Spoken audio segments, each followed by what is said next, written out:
وہ ابد تک کبھی نہ مرے گا۔ کیا تو اس پر ایمان رکھتی ہے؟ میرے عزیزو، ہماری کتاب مقدس کا یہ حوالہ خداوند اور مارتھا کے درمیان ہونے والی اس گفتگو سے لیا گیا ہے جو لازر کے جی اٹھنے سے قبل ہوئی، جس میں خداوند نے مارتھا پر واضح کیا کہ جی اٹھنے کا تعلق اس پر ایمان رکھنے سے ہے کہ وہ ہمارا خداوند ہے۔ لازر کا جی اٹھنا اس کی زمینی سرگرمیوں میں واپسی تھا۔ وہ جی اٹھا اپنی زمینی زندگی کے لیے، وہ جی اٹھا اپنے بہنوں کے لیے، وہ جی اٹھا اپنے جسمانی سلسلوں کے لیے۔ اس کا ہرگز یہ مطلب نہیں تھا کہ وہ اپنی ابدی زندگی کا تجربہ پا چکا ہے۔ میرے عزیزو، پولس رسول بڑی شدت سے ان لوگوں کے ساتھ جڑا رہا جو جی اٹھنے کی گواہی کو رد کر چکے تھے، جس طرح کرنتھیوں کے نام پہلے خط کی 15ویں باب اور اس کی 12ویں آیت میں وہ بیان کرتا ہے۔ بس جب مسیح کی یہ منادی کی جاتی ہے کہ وہ مردوں میں سے جی اٹھا، تو تم میں سے بعض کس طرح کہتے ہیں کہ مردوں کی قیامت ہے ہی نہیں؟ یہ سب اس لیے بھی تھا کہ ابتدائی کلیسیا میں یہ شک پہلے ہی موجود تھا، جس کی وجہ سے وہ باقیوں کے جی اٹھنے کو سمجھنے سے قاصر تھے کہ کس طرح یسوع کے جی اٹھنے کے وسیلہ سے ہم بھی جی اٹھنے کا تجربہ پائیں گے۔ شاید یہ اس لیے بھی تھا کہ ان واقعات کو رونما ہوئے کچھ وقت گزر چکا تھا اور یہ باتیں ان کے اندر دھندلی ہو رہی تھیں، اور پھر یہ بھی ایک عنصر تھا کہ وہ تھوڑے سے لوگ جو یسوع مسیح کے جی اٹھنے کے گواہ تھے وہ بھی مر چکے تھے۔ اس میں یہ عنصر بھی تھا کہ معرض وجود میں آنے والی کچھ نئی کانگریگیشنز میں کچھ ایسے لوگ بھی تھے جو یروشلم سے تھے اور ان کا تعلق پہلی کانگریگیشن سے بھی تھا۔ کتاب مقدس کے اس حصے میں پولس رسول انہیں یہ گواہی دے رہا ہے کہ جو یسوع کے جی اٹھنے کے متضاد بات کر رہے تھے اور وہ اس خیال میں مضبوط ہوتے چلے جا رہے تھے کہ ہو سکتا ہے کہ یسوع کے جی اٹھنے کی گواہی جھوٹی ہو، ان کے اندر یہ سوال بھی جنم لے چکا تھا کہ یسوع کے شاگرد کہاں ہیں جو اس صلیبی عمل سے نہایت بے چین اور بڑے خوفزدہ تھے، اور اچانک انہوں نے لوگوں میں آ کر اس کے جی اٹھنے کی گواہی بھی دی۔ جس طرح اعمال کی کتاب اس کے 5ویں باب اور 25ویں آیت میں لکھا ہے، 20ویں باب اور اس کی 4تھی آیت میں لکھا ہے، کیونکہ ممکن نہیں کہ جو ہم نے دیکھا اور سنا ہے وہ نہ کہیں۔ اور اسی طرح اعمال کی کتاب کے ہی 5ویں باب اور اس کی 25ویں آیت میں لکھا ہے، اتنے میں کسی نے آ کر انہیں یہ خبر دی کہ دیکھو وہ آدمی جنہیں تم نے قید کیا تھا ہیکل میں کھڑے لوگوں کو تعلیم دے رہے ہیں۔ یعنی وہ تمام طرح کے خوف سے بالاتر ہو کر اس بات کے لیے تیار ہو چکے تھے کہ یسوع مسیح در حقیقت جی اٹھا ہے اور ہمیں اس کے جی اٹھنے کی گواہی دینی ہے۔ یقیناً یہ اس لیے تھا کہ وہ جو جی اٹھا اس نے اپنے آپ کو ان پر ظاہر کر دیا تھا۔ یہ گواہی ان کی قید سے رہائی سے کہیں بڑی تھی جو کہ وہ اپنے مارے جانے تک دیتے رہے۔ مسیح میں میرے عزیز پیارے بہنوں اور بھائیوں، آج جی اٹھنے پر ایمان رکھنے کے بغیر مسیحت اپنی بنیادی اہمیت سے خالی ہو جاتی ہے۔ یسوع مسیح کا جی اٹھنا ہی در حقیقت ہمارا مسیحی ہونا ہے۔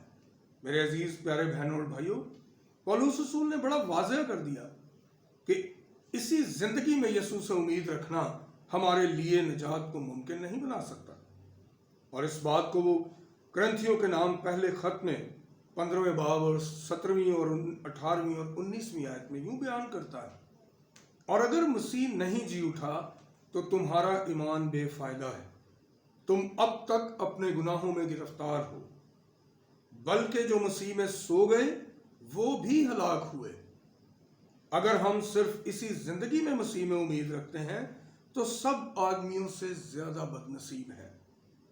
یہاں وہ اس جانب بھی اشارہ کرتا ہے کہ ممکن ہے کہ ہمیں اس مسیح کو بیان کرنے اور اس پر ایمان رکھنے کے سبب سے بہت سا ظلم اور تشدد برداشت کرنا پڑے۔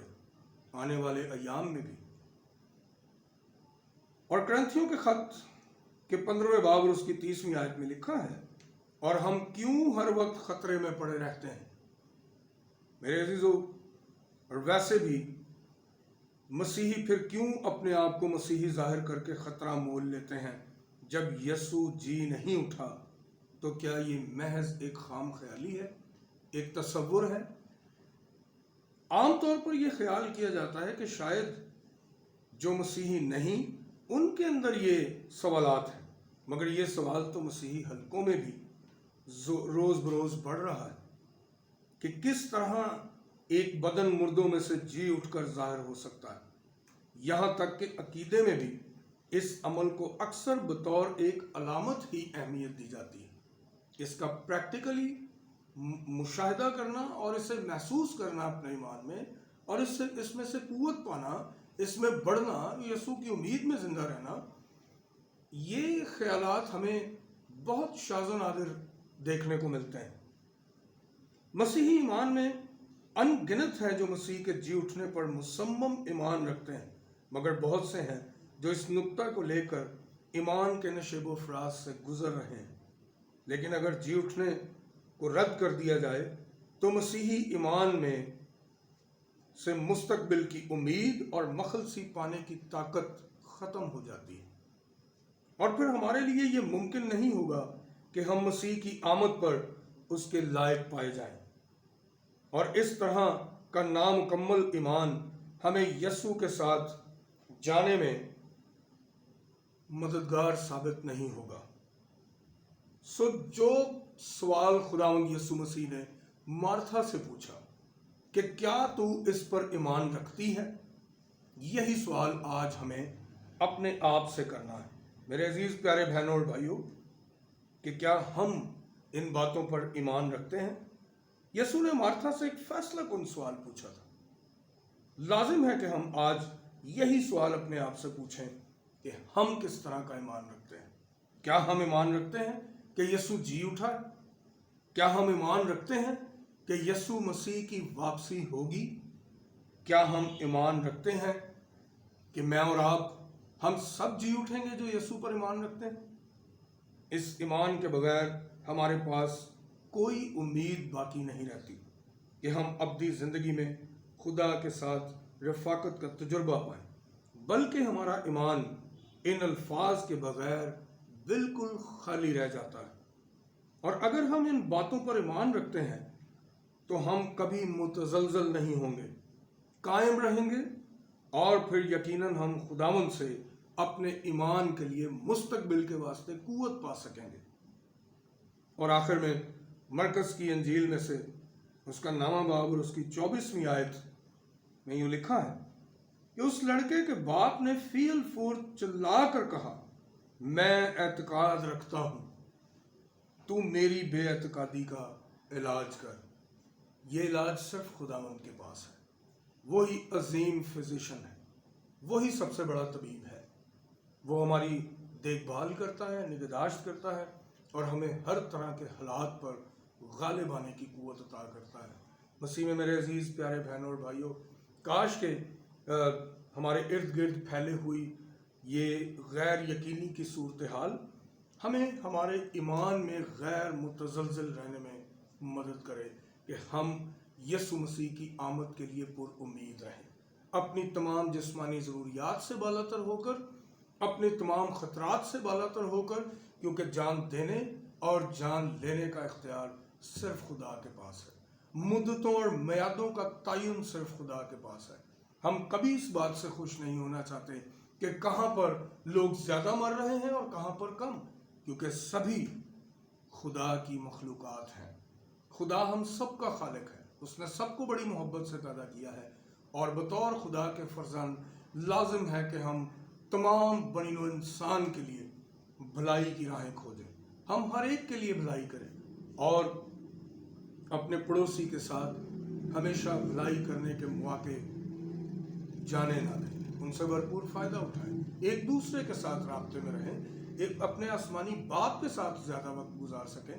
میرے عزیزو، یہ ایام ہمارے لیے کچھ خاص اور بہترین چیزوں کا ذریعہ بھی ہیں کہ ہم اپنے خاندانوں کے ساتھ زیادہ وقت گزار رہے ہیں، ہم اپنے خدا کے ساتھ زیادہ وقت گزارنے کا موقع پا رہے ہیں، ہم دوسروں کے ساتھ بھلائی کرنے کے جذبے کے ساتھ ہر روز مصروف عمل ہیں، کوشاں ہیں، ہم اپنے ایمان کے گرد پھیلے ہوئے خطرات کو ہر روز دیکھ رہے ہیں اور اس کے لیے جدوجہد کر رہے ہیں کہ یسوع کی آمد کے دن تک کاش کہ وہ ہمیں محفوظ رکھے کہ جب وہ آئے تو ہم اس کے ساتھ جانے کا تجربہ پا سکیں۔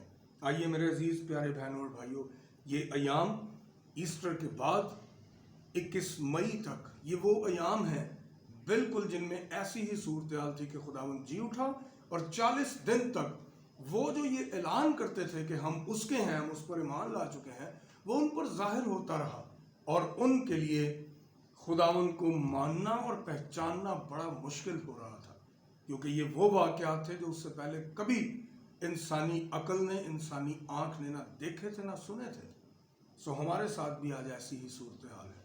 آئیے ہم ان ایام میں خداوند پر اپنے مصمم ایمان کو اور ایک دوسرے کے ساتھ اپنی محبت کو قائم رکھتے ہوئے بھرپور ایمان کے ساتھ، پرجوش ایمان کے ساتھ اور خدا کے ساتھ بندھی ہوئی اپنی عقیدت کے ساتھ آنے والے یسوع مسیح کا، اپنے جلالی دلہا کا ایمان کی مضبوطی سے انتظار کرتے رہیں کہ وہ آئے اور ہر طرح کے حالات میں ہمیں اپنے لائق پائے۔ آمین۔